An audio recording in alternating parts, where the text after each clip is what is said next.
Hi. I haven't gone on camera to do any lives. I've been filming some families, but I met an amazing 14-year-old girl. Her name is Ella. And as I see people around the world trying to figure out the right thing to do, I think it's important that we talk about humanity. And there's posters being ripped down, and I want to give you her story so it becomes real for you. And that doesn't mean that you can't have humanity for other people. It doesn't mean you can't have humanity for children in Gaza. It doesn't mean you can't have humanity for any crisis around the world. But when you hear this story, I ask you to have humanity for the 240 hostages. And I'm just going to give you my live and let you tell your story. Okay. Hi, my name is Ella Shani. I'm 14 years old. I'm from Kibutz Beeri in Israel. I would like to start my story on October 6th, when I invited 12 friends to my home. We had a barbecue. We wanted to have a barbecue, and everything was amazing. Everything was wonderful. And then I trusted my friends to make the meat and control the barbecue. I didn't realize that I had no idea how to do it. So I called my cousin, Amit. He's very good at it. And I asked him to explain to us how do we make the meat. And he did it. He gladly did it. I hung up on him, and I didn't realize it was the last time I'll hear of him before he was kidnapped. And we had a great night thanks to him, and the meal was amazing. And then we woke up on October 7th to the horrors of shouts in Arabic and sounds of gunshots. Me, my mother, my little brother, and a friend of his who stayed over for a sleepover, we rented a mamad. It's like a safe place made of concrete. We were there, and then we got a message saying there's a suspicion to terrorist invasion into our kibbutz. Then we heard someone knocking aggressively on our front door, trying to break in. We didn't open, and we stayed silent. We turned all the lights off and locked the doors, so no one know we're there. And then we have like a group chat of all of the teenagers in the kibbutz. There are like 100 kids from the ages of 13 to 17. And then they started saying things like, they already broke into my house. It was locked, but they broke the door, they broke the wall, and they're inside, they're shouting in Arabic, they're firing us, and this sort of things. And then it got worse, and kids started saying things like, they shot my parents, they set the house on fire, we're dying, someone help us. And we were helpless because we had nothing to do with it. I was at the same position, we were at the same boat. And I was locked in the mamad with my family, and I couldn't do anything with my friends who were begging for help. And then I got a message from my uncle Nir. He said terrorists tried to break into his house, they already broke into his house, they tried to break into the mamad, and he held the handle so they couldn't get in, so they set the house on fire. And the mamad started to fill with smoke, and it got difficult to breathe. We were so worried about him, but he's strong, and he's a wonderful man, and we trusted him to keep himself safe. Then, between all of these messages in the group chat of all the teenagers in the kibbutz, I saw one from Amit, my beloved cousin. He was in his house with his mother and two little sisters, and he said there are terrorists in his house. He said they already broke in, they're shooting the house, they're shooting the doors, and they're afraid for their lives. Then we lost connection with the four of them. At 2 p.m., I was told that my grandmother was shot, and my grandfather was hurt too, and they were both in the mamad. And then my mother and my little brother and his friend, we were rescued at 5:30 p.m. by a special unit. At first they got us out of the house, and they removed us to another house just across the street. We were there with 3 more families. We found ourselves, there were like 7 kids in the ages of between 3 to 8. There was me and 4 adults. We stayed there, and the army surrounded the house. Then a few soldiers came in and told us they're getting injured soldiers and people into the house, to the living room, because they want to try and heal them. Then they said we gotta get out of the mamad and start running out of the kibbutz. So we did. We got out and we walked through the living room. There were injured people, and there was blood all over the floor and inner body parts. Now, let me repeat it. I'm 14. I don't think any girl or boy who is 14 needs to see anything like this.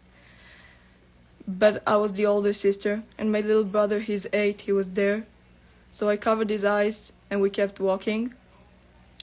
They fired at the house, so we ran back and then ran out again. And then we started running for about 2 kilometers, surrounded by the army. We looked around, and our house, our beautiful kibbutz, which used to be like heaven upon earth, became hell. So many houses were on fire. My friends were in some of them, and I just ran past them, knowing I can't do anything, to help my friends who are in there. There was blood everywhere on the streets. I was shocked by the amount of blood that was spilled there.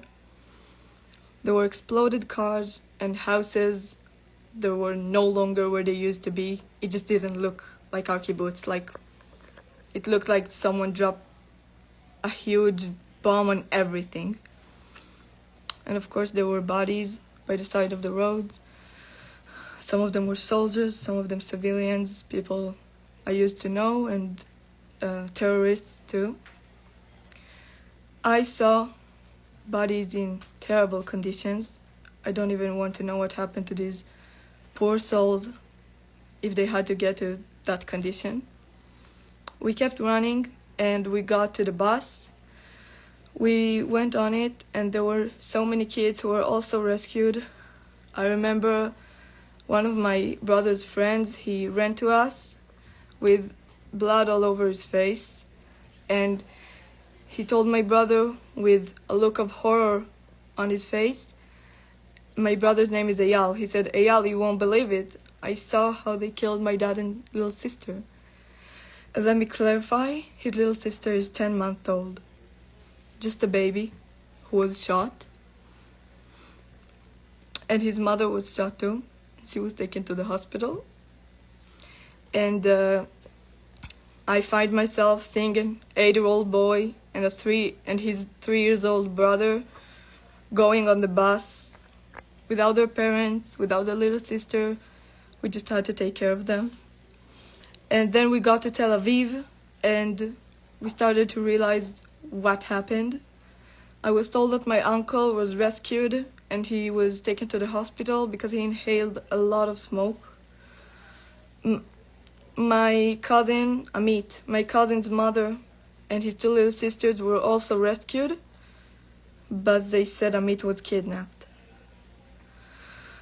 And both of my grandparents were also rescued. They were taken to the hospital. My grandmother needed an urgent surgery.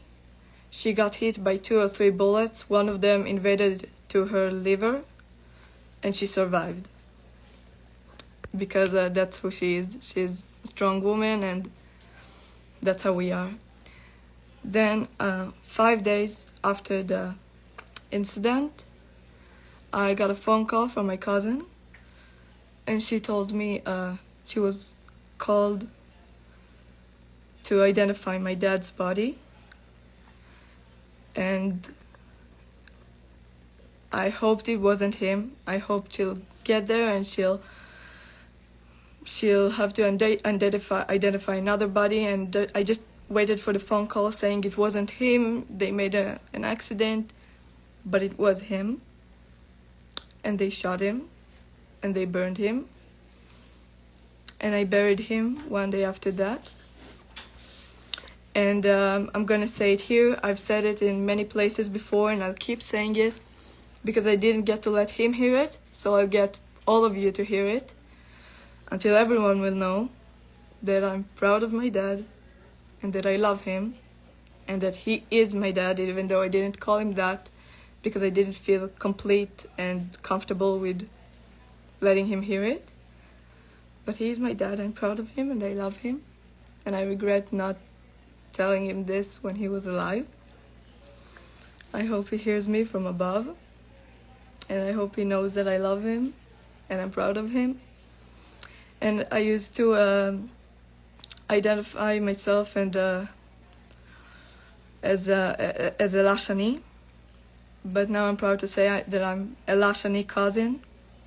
Cousin was my dad's last name, and I know it as my last name now too.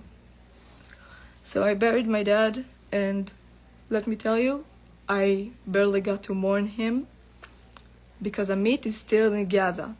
Amit, along with so many other children, adults, babies, they are kidnapped and they're in Gaza, and we don't know what their condition is. We don't know how they're being treated. But I know, and I hope you will all believe me, because if you stand with humanity, you should agree with this. When one person is kidnapped, the whole world needs to stand up until this person is back home safely. 240 people were kidnapped, and the world stays silent.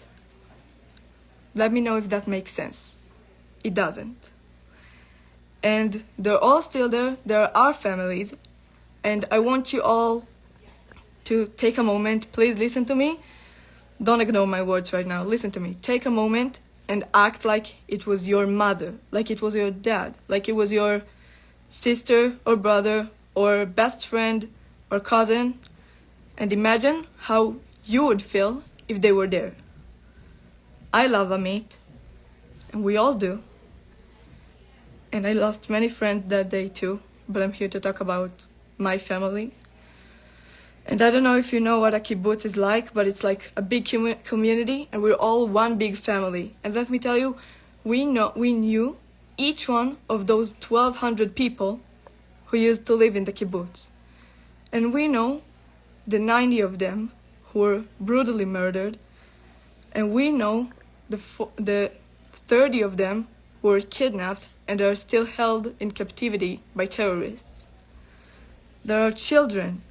The last thing a child needs to go through is being held hostage by terrorists. We went through enough, and let me remind you again, I'm 14. I'm a little girl, okay?